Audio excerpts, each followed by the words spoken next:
Bonjour chers élèves. Aujourd'hui, nous allons voir la résolution d'équations du type AX plus B qui est égal à C.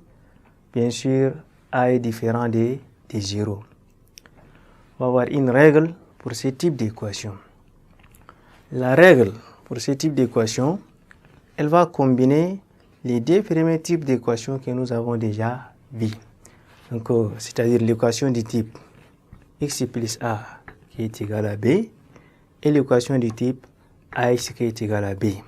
On va combiner les deux règles-là pour trouver une solution de l'équation du type ax plus b qui est égal à c. Comment faire? Avec le premier type, on a dit qu'il faut seulement ajouter à chaque membre de cette équation l'opposé de a. Donc ici, c'est-à-dire on va se retrouver avec une équation du type x plus a moins a qui est égal à b moins a. Et ça va nous donner simplement, ça va nous donner x qui est égal à b moins a.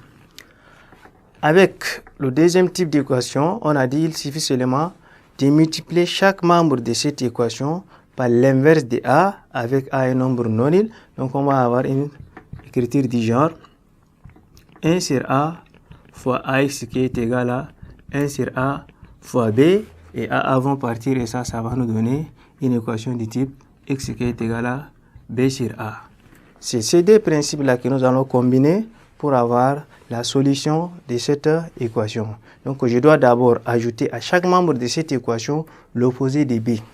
Quand j'ajoute l'opposé de b, on va se retrouver avec une équation du genre ax plus b moins b qui est égal à c moins b. Et cette équation est équivalente à une équation du genre ax, le plus b avec le moins 1 va partir, est égal à c moins b. C est un nombre non nul, b aussi est un nombre non nul. La différence de ces deux nombres, je peux nommer ça comme t. Avec t ici est un nombre relatif. Donc on va se retrouver avec une équation du genre ax qui est égal à t. Autrement dit, ce n'est rien autre que l'équation du type ax qui est égal à b. Et la solution, on va multiplier chaque membre de cette équation par l'inverse du a. On va se retrouver avec une équation du genre 1 sur a fois ax qui est égal à 1 sur a fois t. A vont partir et on se retrouve avec une équation. X, A vont partir. X qui est égal à 1 fois t qui donne t. Et t sur a qui est l'équivalence de b. B sur a ici. Avec b et t, ce sont des nombres relatifs. Donc c'est en quelque sorte, quand on sait résoudre les deux premières équations, la troisième va s'en suivre automatiquement. Exemple.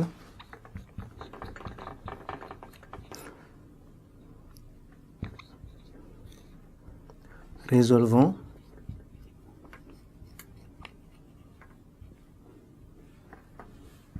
l'équation 2x plus 3 qui est égal à 5.